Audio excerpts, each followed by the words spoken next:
配合台南400举办这个老树的巡礼那从7月10号开始，第一场次到9月28，总共办理了15场次的老树巡礼。那这15场的话，包括12个行政区，我们是希望说大家来找老朋友的那种心态来台南玩，来看一下老树。当然你过程当中，你也可以来看文化古迹，或者一些你饿的话，可以来吃我们台南的小吃。我们另外的话有出专书跟所谓的绘本希望说小朋友能够了解我们这342棵的树木是接下来它的一些基本的知识，我们也希望说来了解我们政府机关怎么来医治它，来进行所谓的树木保护的议题。台南市农业局这边有这个机会来办台南400森林活动会当引起大家人对着城市的树木的注意，唔是逐层做好，但是咱会渐渐愈好。这就是讲一个咱台南市的幸福啦。因为要栽种树会当利用这3个字，爱有正长的时间，咱爱有需要正有的眼见，才会当来选择栽着一丛好的树出来。咱南部因为气候足好就足济树实是拢正好，栽伫对的所在，栽对的方法，较会水，较会好。但是栽伫新稻树，伊是完全无好。但是呢，伫这个旷快所在，伊会大甲足久。大家都问说树到底要怎么样的保护它？那我们以现在的这个台南公园来说，你会发现树为什么长这么漂亮？您可以望眼望去，它的根章可以在土地上很自由自在的扩展出来，所以它可以长得很高大。那人们在树荫里面的这个舒服度，相信大家也有感受。那很多人会问说，那我们怎么样来保护老树呢？其实最简单的一个，至少不要轻易的去刮它，然后砍它，甚至塞垃圾。只要做这么简单的几个动作，其实老树都可以活得很好。对，所以也希望大家能够多一点点的用心，让我们的夏天可以更舒服。那都是因为这些老树的关系。那邀请大家一起来关怀老树。掌握施政3分钟，台南进步向前冲。欢迎大家来到我们台南市的农渔地景老树巡礼。我们在台南400年的现在，我们当然是要找出一些值得我们缅怀的地方那老树就是大家特别喜欢流连忘返驻足的地方。那台南现在列管了300多棵老树之外，其实有很多可能还没有被发现，还没有被这个跟我们台南市府农业局来这个呈报说我们还有哪里地方有老树来鉴定一下。像我背后这棵菩提树就已经有超过100年的历史，相信这些列管的这些老树都会获得很好的保护。可以看到像它这棵菩提老树，不管它的周边的环境，或是它可能枝叶根系的生长，都会得到政府的一个相关的活动的保护能够让它不会被受到人为的破坏了。那所以我想老树巡礼总共有15场，遍布在台南市的各个地方，欢迎大家一起来密切关注在我们农业局的网站。那希望一起来共同来保护老树，爱护老树，也希望延续我们台南古都这个老树的生命。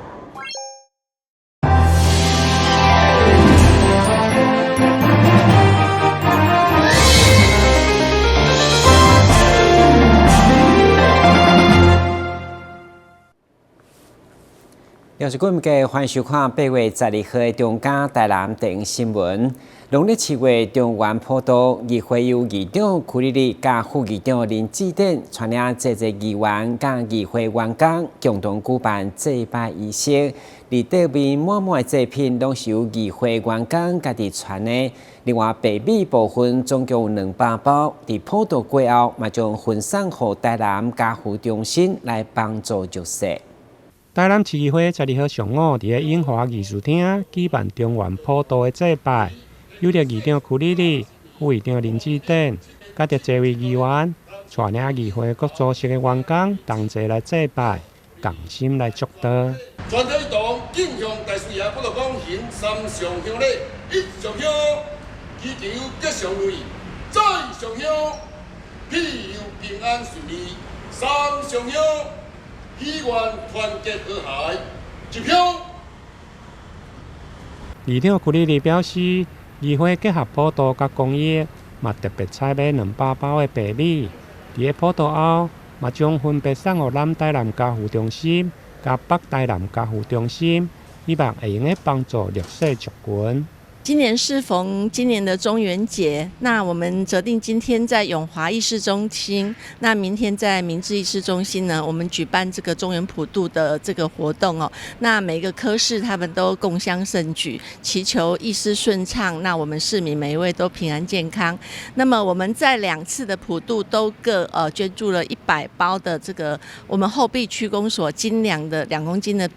米哦，那民事议事厅100包，永华议事厅100包。我们在祭拜过以后，我们会把它发放给这个家扶中心。那希望抛砖引玉，在这个时节的时候呢，能够让我们的孩子们还有一些需要的人呢，也接受了一些我们的祝福。台南市议会依照习俗，伫个中元节举办普渡。各组织的员工准备澎湃的奖品，例如像议员嘛，各自准备了纸钱甲奖品来参与祭拜，希望借由普渡的仪式，祈求国泰民安、政通人和，议会议事顺利。同时嘛，保庇所有议会甲议会员工的出入平安、家庭美满。台南新闻林跟采访报道。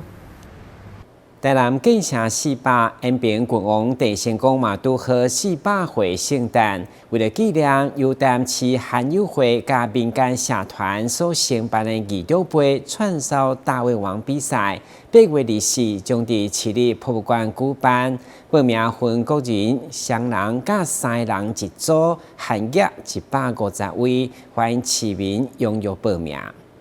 台南市第一届义丢杯串烧大胃王的比赛。结合台南建城400档以及延平郡王郑成功400岁的圣诞，台南市罕友会结合多位议员加民间社团，共同举办庆祝国庆夜，用串烧大胃王的活动来献寿。活动将伫8月24伫个市立博物馆来举行，报名到8月17，欢迎市民踊跃报名。成就这次的议长杯串烧大胃王比赛，那这主要呢？我们是要纪念、要庆祝我们的延平郡王郑成功国姓爷400岁了。我们台南建成400，郑成功出生到现在是400，2个400，所以意义特别不一样哈。经费哈能力有限了，能够支持的全力以赴了啊，都是他讲说啊，那这样很好，他说那一定要办了哈。所以今天我们的这个记者会哈，很多我们的同事哈，王家珍议员，我们一起来参与。这个盛会，很多的我们的来宾，还有我们的协办单位，我想今天的办的这个活动，它那是这个用心的计划策划哈，而且我们这协办单位大家来共同参与，希望我们这次的活动能够办得很成功，也能够非常响亮。上午出席活动宣传记者会有议员柯志春、王家珍，以及真侪合办单位，陆军士官班校友会、街头艺人乐团协会。甲着两家教养院长报名参加分个人组、混双组加3人组的组别。初赛以3分钟来竞速，决赛各组限时10分钟，以食上济胜利。活动兼公益嘛邀请两家教养院的医生来参加。报名的民众透过社团单位推荐，完全免费。杂志的时间是8月17，限量只有150位的名额。台南新闻林跟采访报道。但这集会是庆祝成年礼传统民俗，家长伫农历7月7號之天，會帶厝內10歲囝兒前往廟宇拜親娘媽，祈求平安順利。活動當天，市長吳偉庭嘛特別前往安平開大天宮、開龍宮、孔廟甲關帝廟等所在，為成年的青少年獻上祝福。做10歲是台南傳統新年禮俗，蘊含將天敬神、飲水思源的意義，是全台獨一無二的傳統民俗，更是青年人生旅途當中的重要里程碑。因為是代表漸漸邁向新年的階段，開始承擔更多社會責任。市長吳偉庭10日來到安平開大天後宮做10歲現場，希望學子攏會當抱着樂觀的態度，積極面對未來挑戰。成为有担当、有责任感的大人。过16岁是台南很重要的民俗，这不仅在民俗、在文化上有很重要的意义，在现在也对于我们文化的保存有留下非常重要的一个记录。那我想这个记录不是为了数字，是为了传承我们的文化。那在过去大航海时代，16岁代表成年，现在呢16岁也代表我们虽然已经上了国中，但是对家庭都有很重要的意义。民政局指出，台南开台天后宫以艺术意象创作出的鸟母经，已经成为安平做十来岁独特标志。今年庙方嘛特别安排量化鸟母经，每暗6点到10点，拢会点亮鸟母经，活络业界经济。毋忙借由民俗活动的推广，吸引更侪国内外观光客造访。记者张秀仪采访报道。为了台南江水的华莱雅士基地是行政院副院长郑丽君伫文化部长任内核定，伊伫启用6档后，以首次到场。会长嘛宣布，未来4档将搁再投资16亿，未来不只当提供剧组更专业的服务，嘛要成为雅士文化体验的园区。6年前看着这个安内影视基地动工催生然后6年来，其实我心里一直在想象它的面貌孩子长得是怎么样的今天终于看到了。甲华莱雅士基地形容成家己的囡仔，行政院副院长郑丽君伊核定的制作基地，为动工启用到达已经6档，今嘛总算会当来看一下成果。那6年来，今天我看到它逐步的茁壮然后成为一个重要的孕育了很多重要产品的一个影视基地那这里面包含像斯卡罗，包含刚刚在拍第2季的这个牛车来去有120档历史的咸水华莱糖厂转型做雅士基地，是头一座由中央甲地方合作发展的雅士基地，为2018年到达总共投资大约6.1亿，完成4期的剧组场景建设。前后总共有17部作品伫遮制作，互袂少知名导演看好遮的发展。上半年，也和导演特别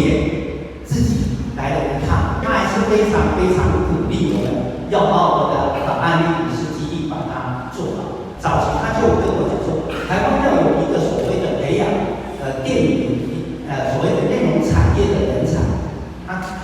告诉我说电影学院这样子的一个概念。所以他也希望说，未来这个地方不只是提供专业的拍片。华莱是全台湾上大的影视基地，也毋过犹原有侪发展空间。文化局已经规划第5期发展计划，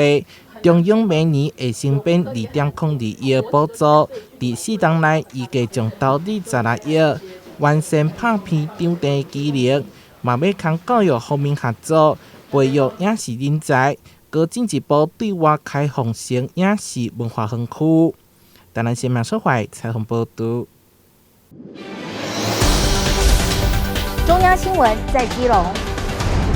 中嘉新闻在台北，中嘉新闻在新北，中嘉新闻在桃园，中嘉新闻在台南，中嘉新闻在高雄，忠实呈现最佳新闻。每周6下午1点，请锁定高雄都会台中嘉新闻周报，带给您最在地的观点，最有人情味的报道。台湾好新闻就在中嘉新闻周报。中华民国不动产工会专联会将每当8月20定做房仲公益日，伫东港龙鹤桥全国房仲业者举办公益活动，伫今年竟连续第9档举办关怀行动，希望共同为社会尽一份心力。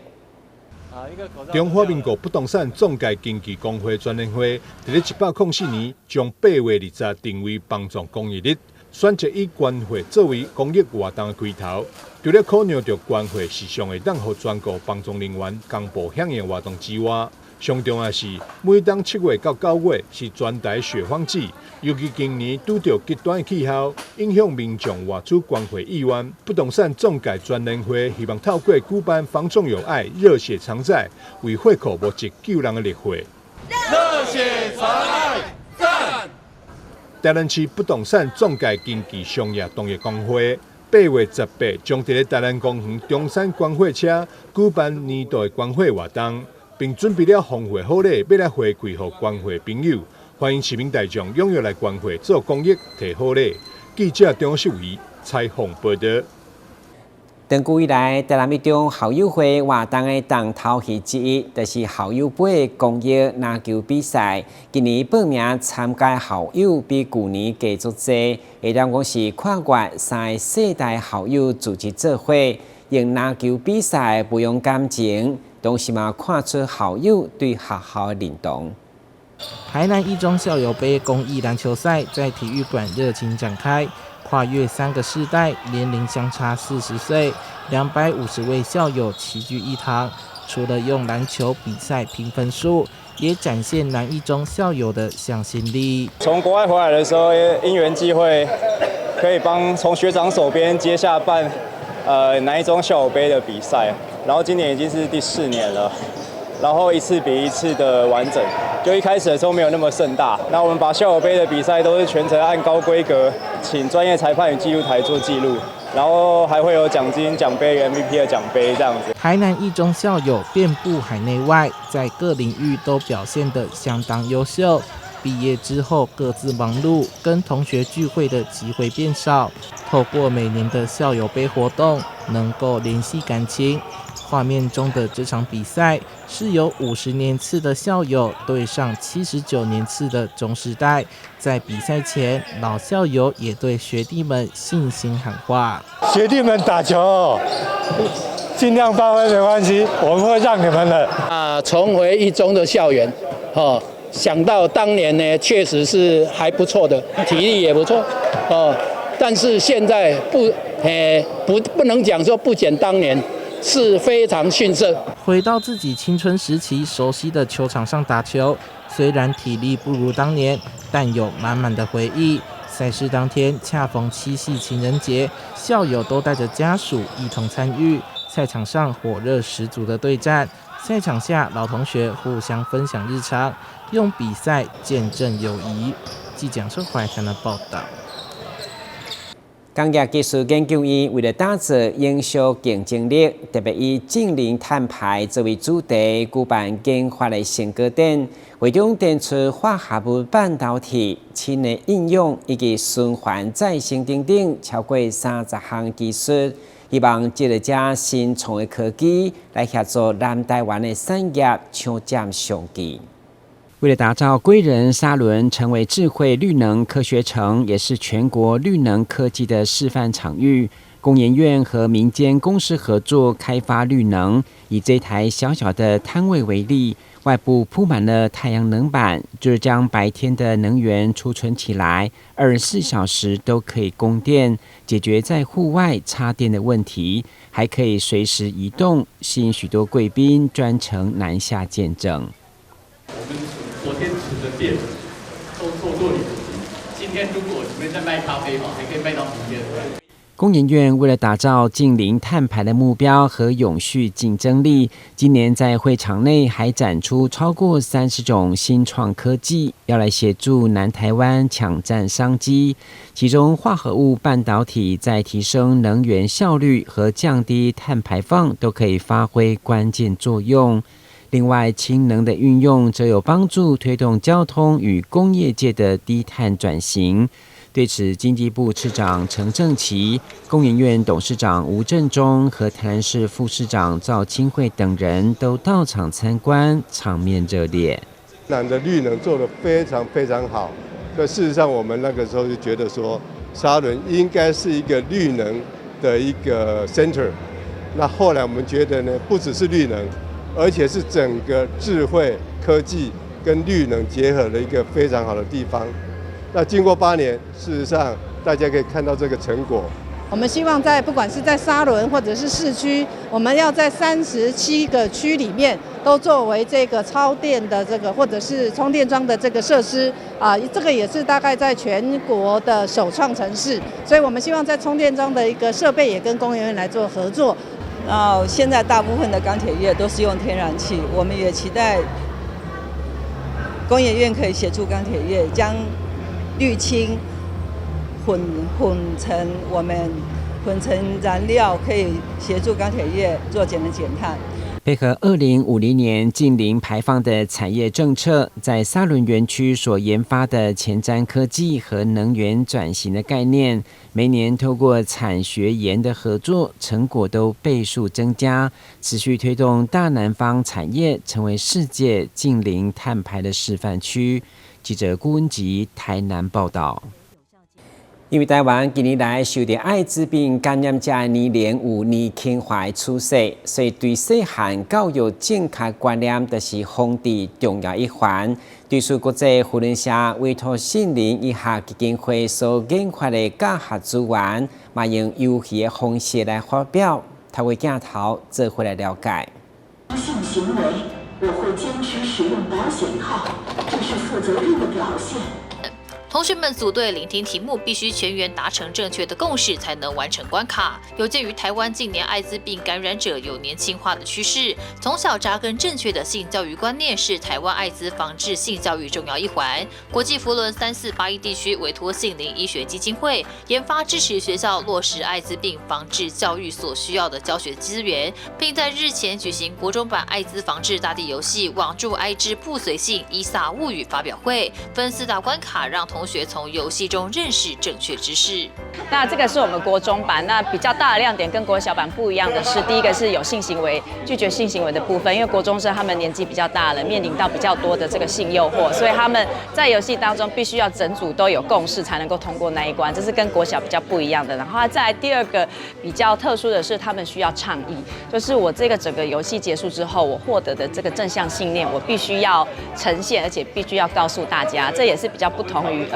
国小版的，因为国中他们已经有一些思考了，所以他们其实可以勇于表达出来。那比较特别大概就是这2个。那再来就是我们是大地游戏的方式，他们整组下去跑，然后会更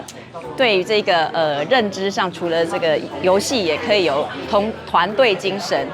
伊萨物语游戏设计和生活经验做连结，共有3大主题、4大任务跟1个倡议活动。主题分别为艾滋防治与关怀、网络安全以及拒绝性行为。透过建立正向的性价值观，进而反思社会对艾滋感染者的歧视与污名。同学们表示，透过游戏闯关后，才发现过去有很多观念都是错的，甚至有很深的误解，觉得学到很多，收获满满。就是透过这个游戏，可以让我们更清楚的知道艾滋病是怎么样的传染，然后在跟同伴互相讨论过程中，也能清楚自己还有哪里不了解。像蚊子，它不会让艾滋病传播出去，这样，因为这个是有些人会以为这些蚊子是会传染艾滋病的。就是透过这个游戏，让我学到要与同学来一起讨论怎么样预防艾滋病，一起回答问题，然后一起从错误的地方再去改正，让我们对艾滋病更加了解。就是我原本不知道国中生不能性行为，但是经过刚刚回答问题错误之后，让我学到了，就是原来国中生不能性行为。那这些大地游戏，它拥有的是让孩子拥有好奇心跟闯关冒险的这个精神。那透过这个冒险的精神呢，去学习到我们防治艾滋病的这个知识，然后透过我们闯关当中的一些问答，去了解到网络交友的陷阱。那再过来透过到我们学生的健康倡议呢，就可以连结到说啊，原来我们在网络世界怎么去防治艾滋病的一个危险性行为。国际扶轮3481地区总监表示，希望借由国际扶轮的力量，透过教育宣导等方式，让学生们由游戏中学习，寓教于乐，进而提升对艾滋病防治的认识，减少对艾滋病患的歧视跟偏见，从而促进社会的健康和谐。希望能够支持这个我们艾滋防治的这个服务活动，因为这个服务活动其实是希望能够把国中生变成一个种子，然后来推广这个性教育跟艾滋的防治。那这个计划其实跟国际扶轮做疾病防治是一样的目标，所以我们希望结合产官学，我们共同来一起来为这个服务计划，为我们的国家，为我们世界的下一代，我们把这个艾滋防治做好。为了强化年轻族群艾滋病防治教育，杏林医学基金会在前年就已经完成国小爱之 Love 青春 Go 安全一起来的密室逃脱活动课程。这次在研发完成国中版的网住爱之不随系伊萨物语大地游戏课程，让学生在活动中将知识转换为行动，表达出正向选择，并且倡议正向预防艾滋价值。未来也将推广到各学校培训种子师资。记者赖伟一同报道。感谢收看8月12日中嘉台南电新闻，我是郭文杰，咱再会。